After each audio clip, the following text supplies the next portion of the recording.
completely different game when you compare it to the Bronzong and Incineroar on Kevin's side of the field. Yeah, I think the choice in Steel type there really dictates and shows off their potential style of play coming through in this game. Metagross known now for Mega Revolving and doing huge damage. Or on the flip side, Bronzong known, you know, kind of slowing the game down, setting up a Trick Room, and then being able to pick up knockouts. Of course, Gyro Ball's still a threat. That's not going anywhere. And if you set up your Xerneas in front of a Bronzong, you can expect it to retaliate. So we'll see exactly how the Steel types match up. They're not going to be involved in the leads, though, as both trainers opting for Kangaskhan and Tornadus. This could be interesting, I think it's fair to say. I feel like I haven't seen this kind of a lead matchup this way in a few years at least, so... This takes me back. I know, right? But both these trainers have access to Fake Out. Both of them potentially have access to Tailwind, so I wouldn't be surprised if we see both these trainers played a little bit safe. We don't know anything about how the speeds of these Pokemon match up yet, so, you know, Fake Out the opposing Tornadus seems like a very safe play, and then in turn 2, maybe you can see how these moves play out and try to figure out an opening. You know, I don't think that we're going to end in a situation where only one of these trainers is able to get Tailwind up if that's what they decide to go for, but if one trainer decides to play a bit more offensive and maybe go for the knockout immediately, that might give them the little bit of momentum they need to sort of take a lead early on. Well, we do have to consider as well, the way that these Kangaskhan are trained could be important. We are going to see Ashton's Mega Revolve first. He then gets the first Fake Out down. Tornadus taking a lot of damage there on Kevin's side. But the Kangaskhan on Kevin's side also just landing a Fake Out of his own, nullifying the Tornadus. So both players doing the same move there, just making sure Tornadus doesn't get to set up a Tailwind this turn. And the only piece of information really given up is that Ashton's Kangaskhan did Fake Out and Mega Revolve first. So he's got to be feeling pretty good that he's going to be able to have the quicker Kangaskhan for the duration of this game. And you have to wonder what moves these Kangaskhan have taught themselves, because, you know, Double Edge here would probably do enough damage to knock out opposing Pokemon. You know, definitely the Tornadus at this point, maybe the Kangaskhan, depending on how things play out. But no Tailwind. That looks like it's the Flying Z Crystal, unless they're going for a Z Tailwind, which would be a very interesting play. That would be a big play. It's going to be Z Tailwind. Okay. We say big play, and it's Ashton, so it's going to be a huge play. Z Tailwind getting going right there. Looks like the Kangaskhan on Kevin's side going with a Sucker Punch. If it's slower, that's one way to kind of reverse that turn order. See, and guess what? There's going to be another Z move used. Both players just firing them off right off the bat. Yeah, so normally when you see a Tornadus carrying the Flying Z Crystal, you think, okay, they're going to go for Supersonic Sky Strike. You know, you don't have to worry about Hurricane's accuracy if that's the flying type move you decide to bring. It does big damage and will help you get some knockouts early on. But, you know, Z Tailwind actually raises the critical hit ratio of the Pokemon that uses it. You know, normally I've only seen it do well on a Pokemon like Lugia, where it also can get access to like an Air Slash or something and just deal like big consistent damage that way. And I don't think that's really necessarily an option for Tornadus. So I'm wondering if Ashton was thinking maybe the opposing Tornadus is faster and is going to go for something like a taunt, so you don't have to worry about that, and using it more for the utility in that sense and not so much like, I'm going to start dealing some critical hits with my Tornadus. But maybe that would be an added bonus. Yeah, maybe this is going to work out really well for him. You know, Ashton is down a Pokemon, and he's not... Well, he's got Tailwind set up, though, so I think that's a good trade overall. Yeah, no, I think that's definitely a good trade, because if you go back to our conversation earlier, now this Groudon can come in. He has the Tailwind support. You know, Kevin has to take a turn with his own Tornadus to match that, and this Groudon can deal big damage, doesn't even have to worry about a Kyogre switching in. The Kyogre switch not being a potential switch-in is really, really nice to see. That makes this matchup a little bit different. But, you know, the Groudon is in, under the Tailwind. That's what you want to see. I mean, Tornadus isn't known for taking hits, and Kangaskhan is probably not, you know, going to be the best at it. Not as good. It looks like the Groudon for Kevin, also important, definitely wants to make sure that that can come in and take some hits as well. Maybe trying to fish out a little bit of information about Ashton's Groudon. He's got to be careful. I mean, it was a Tornadus in there, so a ground-type move heading into that slot, highly, highly unlikely. If he's called it, we could be in for a completely different game. And Ashton was just covering that Tornadus anyway, making sure that it couldn't match the Tailwind with a taunt of his own. Kangaskhan still trying to make up for that slightly slower speed, still sucker punching. Groudon taking a good little chunk there, actually, as Groudon opens up with an Eruption. The sucker punch becoming a lot more important, as it's not going to be at full power, and Kangaskhan is able to take that, takes a whole lot of damage, and Groudon over on Kevin's side takes a pretty respectable amount considering it's, bought in to nullify that. And another special Groudon as well, or at least one that has access to a special type fire move. Which is an interesting adjustment from past tournaments where Groudon has been primarily physically based with the Precipice Blades. Maybe people finally got sick of the accuracy on that move and have decided to play it a bit safer going forwards and, don't have to worry about Intimidate either. So just an interesting pick. Then you have to take Overheat and you run into the exact same problem. That's true, but, I mean, you can Eruption, but it only works at full health. Tornadus coming in for Kangaskhan. Tornadus on Ashton's side, immediately Icy Winding, probably calling that switch and just making sure this Groudon takes a good amount of damage. We are going to see good damage, no critical hits, even after that Z Tailwind. The ratio up did not help Ashton, but hey, you got to try. Groudon on his side of the field, they're following up.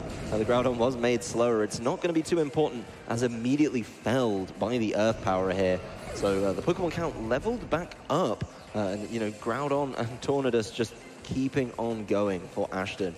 The potential Kangaskhan switch in here for Kevin could buy him a little bit of time, try and stall out some of these Tailwinds, but Kevin seems to be in a really good position right now. I like the Icy Wind on Ashton's Tornadus since it allows him to sort of bank up some extra speed control, if you will, while his Tailwind turns are still on the field. Once Tailwind expires, if you connect Icy Wind with your opponent a couple times, you might not even have to go for a second Tailwind, and it sort of makes a decent use of this time that Tornadus is sitting on the field, rather than having it just sit around or maybe switch out and have whatever comes in take damage. Well, the big thing here as well is Kevin switches Tornadus in against the opposing Tornadus. So even if he managed to buy some time and get that Tailwind done, he's now been Icy Winded for his troubles. And that means that the Tornadus on Ashton's side is always going to be moving first, has so many options to try and slow down this Xerneas. Yes, Kevin could work through this Tailwind with Protect, and he does want to avoid the Taunt. Unfortunately, the Taunt's heading towards Tornadus on Kevin's side. So, you think about it, Kevin maybe trying to protect Xerneas, taunt the opposing side of the field, and then lock that out. He is going to retaliate with an Icy Wind of his own, though, not falling for the potential taunt from Ashton. And when the Tailwind's done, that could be important. Good amount of damage on Tornadus, but most importantly, the speeds are dropping. The speeds are dropping, and this ties up the Tornadus again, potentially. Again, depending on how these Pokemon are trained. But it also means that Groudon will be a lot slower. So I think the Xerneas should feel pretty safe moving first. We saw the Overheat targeting that slot, which is, something that Xerneas should be able to take pretty comfortably once it gets the Geomancy up. So if Kevin is able to remove Ashton's Tornadus from the field, remove that threat of taunt, that Xerneas is going to have an opportunity. I wouldn't call it a safe opportunity, but it is an opportunity, and Kevin just needs to protect it long enough so that it can utilize those moves. Yeah, well, Tornadus does find its intended target this turn, landing the taunt on the Xerneas. Xerneas not taking the bait in the slightest, immediately moonblasting. This time heading towards the Groudon, just trying to get some damage down there, not getting the knockout nowhere near as well. As Tornadus on Kevin's side starts going with Hurricane, doesn't land a hit on the Groudon, and that means it's free to overheat. Xerneas taking the hit, though, not much health left, but I don't think it's going to be enough, even with the special attack drop from Ashton's Groudon. Kevin missing that Hurricane, absolutely huge. Getting rid of that Groudon would have been great. Leveling up, I think, the balance of offensive power a little bit there, but Hurricane isn't always the most accurate move, and if it doesn't land, it doesn't land. But, good information for Kevin that his Xerneas can take one Overheat at full health. Likewise, great information for Ashton, because after something like a Fake Out or an Icy Wind, that Overheat would have been able to take the knockout on that Xerneas. So it is a Game 1 situation. These damage calcs might seem a little bit more unfortunate now, but they'll definitely come into play more as we go into Game 2. Yeah, I think that's going to be an important distinction. Kangaskhan comes in instead of the Tornadus smart switch, and Ashton just wants Tailwind on the field. He's going to set it up immediately after it expires, just making sure he's going to be moving first. Xerneas moonblasting into the protecting Groudon. That's not going to be the way to go. I think Kevin bringing in that Kangaskhan means that first turn of Tailwind is going to be potentially nullified. But the problem is Xerneas is so low. The Kangaskhan as well.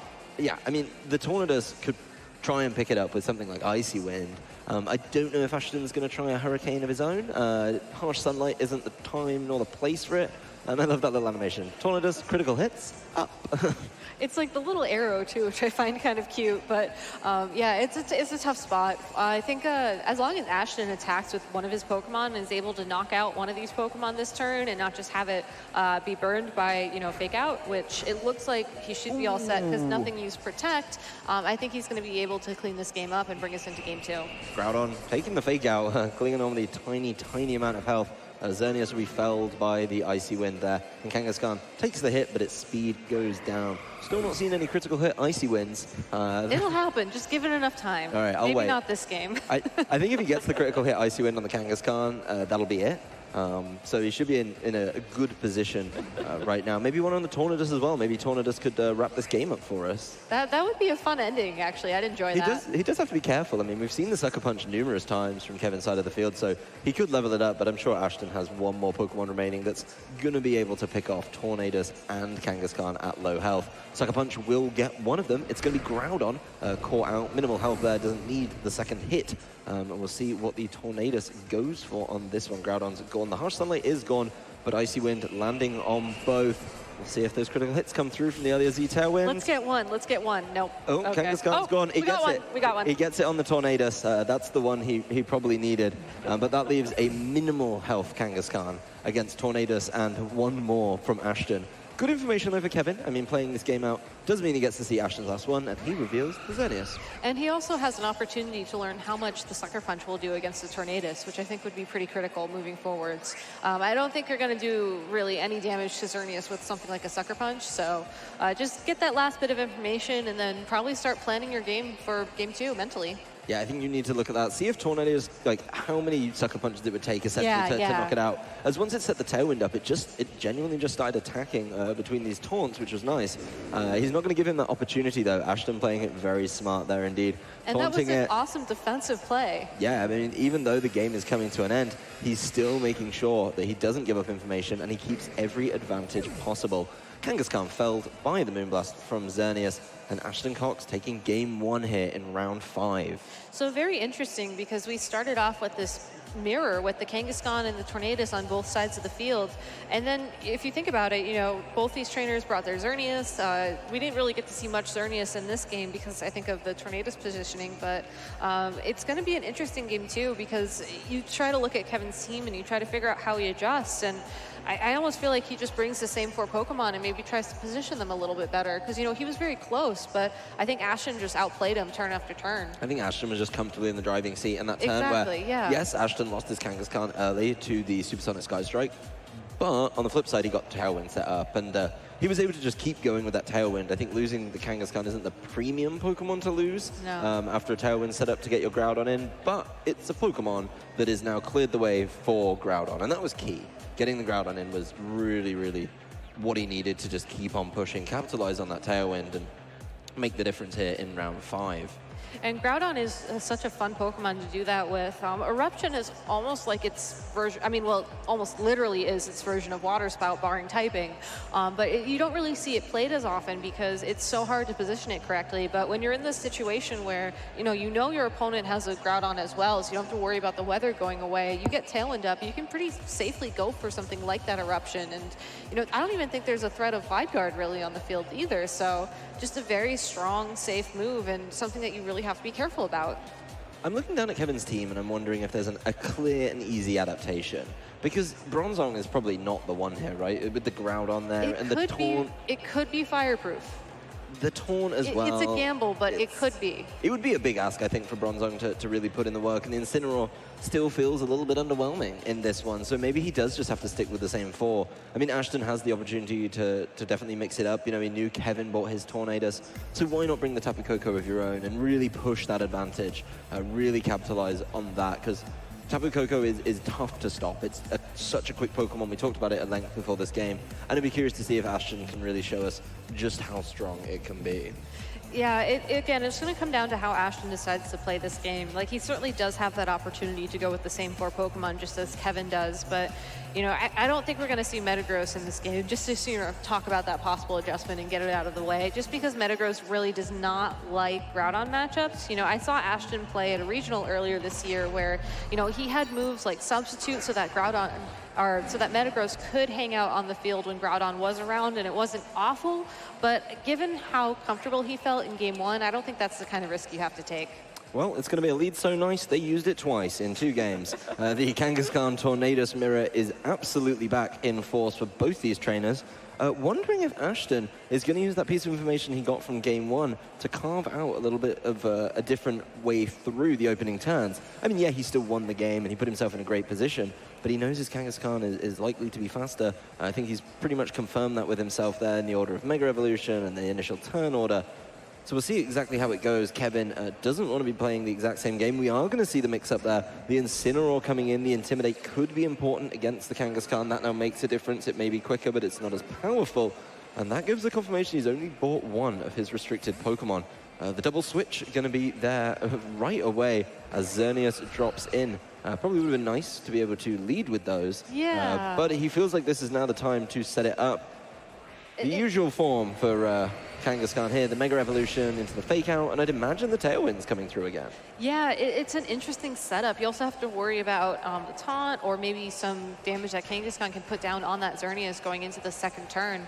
I agree with you. This feels like it would have been a lead, but in this case, no Tailwind. Tornadus certainly is going to drop the speed of that Incineroar by 1 stage, but it's not a great spot for Xerneas. Like, yeah, it dodged the Icy Wind, but I don't really see a safe spot for it to use Geomancy, because you can't knock out the Tornadus if you're going to fake it out, and then it can just tail in the turn after that, and then, I don't know, you can tie things up a little bit speed-wise with the Xerneas at least. Well, he has the option with the Incineroar to fake out one of these threats. You know, yeah. Tornadus and Kangaskhan are going to do a good amount of work in nullifying this Xerneas. Kangaskhan through dealing damage, and Tornadus by matching that speed boost from Geomancy with the Tailwind. So certainly options here for Kevin, but I don't know if he carves the advantage with the Incineroar Xerneas, you know, fake out Geomancy play. Is Ashton going to be completely out of it, or will it just take a turn for him to get back up to speed? I think it's just going to take him a turn to get up to speed, unless he maybe tries to find a different out. If he goes immediately for something like the Moonblast into the Tornadus and gets that knockout immediately, you know, that might be the opening he needs to go for the Geomancy next turn. Ooh. Oh, okay. Well, and talk about ways to stop a Xerneas. Roar on a Kangaskhan. Yeah. Will stop a Xerneas. Yeah, multiple plays there available from Ashton to make sure that Geomancy was an absolute no-go. So that choice of Moonblast, even better right now from Kevin's side of the field. He roars away Xerneas. It Moonblasted, so no boosts to get rid of. And it's now Tornadus versus Incineroar. Tornadus and Incineroar versus Tornadus and Kangaskhan. No fake outs this turn. We'll actually get to see both Pokemon afforded the opportunity to move. But the Tornadus on Ashton's side is very, very low. And if Kevin could pick that off with an Icy Wind, maybe buy a little bit of time by hitting this Kangaskhan nice and hard with something like this Incineroar, we could be in for a really interesting kind of momentum swing. This is also a prime opportunity, though, for that Tornadus to go for Tailwind and get knocked out very easily, which will open the opportunity for, let's say, Kangaskhan to come back in, you know, bring that fake out, and maybe even set up a Xerneas of his own. Yeah, well, the Xerneas does replace the Kangaskhan on Ashton's side of the field. We wonder if it's going to be the Z version. He maybe just going Supersonic Sky Strike. He has the options. In Zeo Tailwind just worked as a Tailwind last game. I don't think the extra boost really mattered, but he's got to avoid the taunt. So he does use Z Tailwind, make sure he can't get taunted this turn by the opposing Tornadus. Very smartly, though, Kevin just Icy Winding here. That's going to land a hit on the Tornadus, going to knock that out, and a little bit of chip damage on Xerneas. Xerneas' speed isn't too much of a concern, though. It's got the benefit of Tailwind, and it's got the potential to Geomancy, unless we see something big from Incineroar. Nothing too wild, just a U-turn. The only thing that I would assume that would come into play with these speed drops would be if we end up in a situation where both Xerneases have used Geomancy and they're standing on the field opposite each other and Tailwind gets away from play. So if that does happen, then I think Kevin sort of bought himself a little bit of a lead, but you know, there's really no pressure for Ashton to even go for Geomancy this turn. He can pretty safely go for a Moonblast of his own, maybe send in that Kangaskhan again, or maybe even the Groudon if that's the last Pokemon he brought, deal some big damage this turn, because there's no threat of fake out on Kevin's side of the field. Something might be intimidated, but when you're dealing with 2 special attackers, that's not a threat. Well, Ashton's making the play that I think a lot of people expect. As soon as Tailwind's up, get both your restricteds into play and just start attacking. That does raise the question to Kevin. You know, it really asks, do you have a way to stop this? And looking at Kevin's side of the field, with no Tailwind in play of his own yet, he does have the option, of course. His Tornadus is still on the field and may be able to do that. You know, the pressure is still really on him. He's probably going to have to protect Xerneas just to make sure he doesn't get caught with something from Groudon and Xerneas. And he's still going to be a little bit behind, I think. Yes, he could match Tailwind this turn. His Tornadus could get knocked out. He could bring in one of his Fake Outers. So I think he needs to get that up and just slow the game down. Make sure he doesn't lose Pokemon too quickly or too easily. And make sure he finds those opportunities to Geomancy. The biggest concern for him is that Ashton probably feels like he can set it up freely, even though he doesn't need it. The extra damage output and the extra defense boosts are going to be pleasant. It's not the speed he's after this time. It's literally the offensive and defensive prowess. And even if the Tornadus goes for Tailwind this turn, there will be a point in the game where, you know, Ashton would be slower and maybe having that Geomancy up already would help him. So it might not, you know, give him the best turn this turn, but it's something that he is playing for, you know, 2-3 turns down the line when having that boost and having, you know, that offensive power is really going to tip the board in his favor. Yeah, we are going to see the Tailwind match there by the Tornadus on Kevin's side. The Xerneas isn't going to take this hit, but it's, you know, in a position now where it kind of stalled out, and that means Ashton's going to be able to quite freely set up a Geomancy of his own.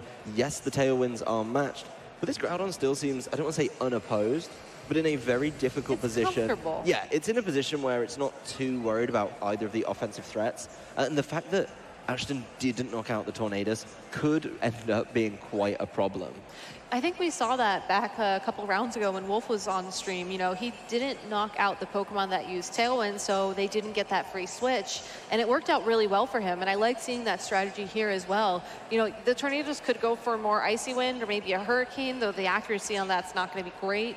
Maybe it could go for a Z move, but Ashton still has two very powerful Pokemon on the field, and he's still going to be dealing a ton of damage this turn, and there's nothing Tornadus can really do to stop that. Yeah, Kevin feels his Xerneas is not safe at all, switching it out for the Incineroar. Landing the Intimidate, which usually would be good against Groudon, but as we've seen, a special attacking Groudon does not care too much about Intimidate. Xerneas just using its boost, just going for it right now. Incineroar felled by a critical hit. Moonblast immediately removed from play, and we'll see exactly what this Groudon can follow up with. It's not going to get its turn just yet. Looks like we're going to see the move, or the Z move, finally used by Kevin's Tornadus, giving that opportunity to kind of try and fight back, try and get some hits down. He does have his own Tailwind up, so, you know, he's still moving before the Groudon. Supersonic Sky Strike is going to be his way out of this one. Going to see if he can, you know, try and deal enough damage to this Groudon. The hit lands, and it's going to be enough. Oh, okay. It's Great. Easily removed from play, and I think that makes things a little bit different for him here. He is going to be in a position now to bring in another one of his Fake Outers, and the Harsh Sunlight being gone could be interesting, because if Kevin brings in Kangaskhan right now, he's going to have to play, obviously, that Mirror, but big deal for him here, you know, he's not got any Harsh Sunlight, so Hurricane from the Tornadus, a little more likely to hit. Still not 100%, there's still no Heavy Rain on the field right now. But at the same time, you know, he has those opportunities to land those hits. The big concern, I think, for Kevin, though, is his Xerneas is back in. It's just not in a good position again. No, Kevin needs to find an opening so that he can use the Geomancy of his own before Ashton Xerneas is able to knock it out. And without the Fake Out on the field, I think Kevin is sort of... I liked how he did not bring the Kangaskhan yet. I think he has to let this Tornadus get knocked out this turn by, I don't know, Fake Out Dazzling Gleam so he can get his own Fake Out in next turn and try and give his own Xerneas that opportunity. But it looks like Ashton just not even giving him that chance, which could be interesting moving forwards, because now that Tailwind is down on Ashton's side of the field but still up on Kevin's side, you know, it's possible this Xerneas will have an opportunity to attack first, even though it's not going to be dealing the big damage it needs for a KO. Yeah, but I mean, getting the Geomancy in, I think, is Kevin's only real way out of this game. It's his only restricted Pokemon remaining. And, you know, you've really got to buy a ticket, put all your eggs in that Xerneas basket and see where it goes. Kangaskhan gets taunted for its trouble, so it can't roar, which is very important. Something Ashton revealed earlier. Now something Kevin is able to play off of, making sure that, you know, he's not going to be switched out as soon as his Geomancy goes up, because that's what he needs. He's betting it all on Xerneas being able to sweep through right here. You know, the Tailwind for Kevin will expire at the end of this turn, and depending on what we see from Ashton's Xerneas, you know, it may be in a position, I don't think Tornadus takes this at all, falls down through a critical hit. That's gone, so no more Tailwinds, and we're actually going to be in a very interesting position right now. Kangaskhan, though, double edging could just end all of this for Kevin. Yeah, I think something that would have been kind of cool to see play out in this turn had Xerneas survived on Kevin's side of the field is that Ashton Xerneas still has that -1 speed from the Tailwind. We would have actually seen Kevin Xerneas move first. Unfortunately, though, the Kangaskhan was just able to pick up that knockout with double edge, and that's why you bring Kangaskhan. You know, yeah, it's not doing as much damage as it did back in 2016, but fake out and double edge are still two very good moves. Yeah, we see Kevin and Ashton having a bit of a giggle there. I think Kevin knew as soon as Ashton actually went for an attack. You know, if he'd have tried to roar and failed because of the taunt, we would have had a very different game definitely. there. You know, but as soon as the taunt came down, Ashton knew, you know what, he's not been able to stop both my Pokemon. I'm going to land the damage. I'm going to get it all down and in play. And the fact that Kevin had to Geomancy late really put him in the back of this game. He is going to try and buy himself some time, enjoy this match against Ashton. A fake out will land on the Xerneas, but Ashton has just always had an answer. These trainers, super close teams. The adaptation, though, from Kevin in this game, swapping Groudon for Incineroar, hasn't worked. And Ashton really showing that class, that level of nuanced play that makes him one of the top players. I think it was, you know, Intimidate was a great idea on paper. However, there never was an opportunity where that Kangaskhan had been intimidated and was sort of stuck on the field like we saw in previous games with Kangaskhan. You really need those Intimidates to stick, I think, in order to make a difference in how this matchup plays. And unfortunately for Kevin, you know, I think Ashton was very prepared to sort of switch things around that game. And yeah, you know, you leave the Tornadus and maybe you keep that on the field, but the other Pokemon he had were just constantly cycling in and out. And because of that, it just made Incineroar just that much less effective. Ashton never truly felt in danger in either of those games. And, you know, Kevin definitely bought the right Pokemon, I think. But there was just so many little advantages that added up so quickly in the early games for both Game 1 and 2 that Ashton was just comfortably in the driver's seat. You know, he had his Tailwinds up at the right time. He had his Geomancies up before Kevin. And that was a really big deal for him. Those small little advantages really adding up, really able to capitalize on those, and really showing his class as a trainer who is chasing another international championship win. Yeah, and I really like the team that he brought as well. You know, it certainly is an interesting take on the Groudon and Xerneas restricted core. You know, I think that it has a lot of techs that a lot of trainers, you know, aren't used to seeing. You know, Mega Kangaskhan definitely seems to be the Mega Pokemon that's on the rise right now in terms of popularity. But, you know, coming into this tournament, I would have expected more, you know, the Mega Salamence, you know, double Intimidate with that Incineroar as well, and lots of cycling in and out with Intimidates. And that's really not the game that's being played. And it seems like trainers have prepared really well for that. Yeah, Kangaskhan just won't go away. No matter what you do, it's still there. I mean, it's still fake out, a good amount of bulk. It's not easy to take out, and a good kind of set of other moves that it can pull from. Yeah, double edge is usually taken, but the dark type coverage is nice. The coverage with Roar is really nice. You know, and you have plenty of options. Yes, it used to be used for power up punch, but now, you know, you do what you can with it. But the double edge still doing a whole lot of damage and taking knockouts. As we kind of mentioned a little bit earlier, once things are softened up, you want something that's pretty fast and able to clean up. And Kangaskhan can definitely do that for you when it's on your team.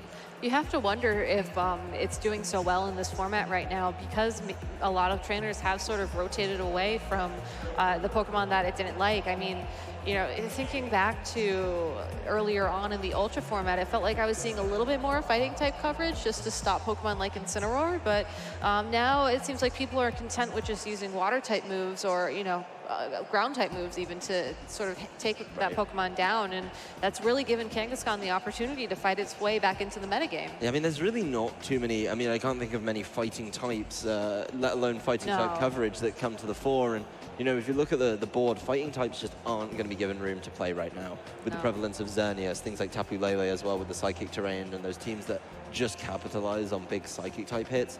Kangaskhan does have that window right now. Its threats, its obvious counters have been removed from play, so why not? It's been a consistent Pokemon whenever it's available in the video game championships, and it does its job every time I see it. I don't think you could ever be disappointed with a big fake out doing a lot of damage, and then double edge? Yeah, then follow up double edges to tidy up easy knockouts. Or Sucker Punch for priority moves, or Roar for Xerneas. Yeah,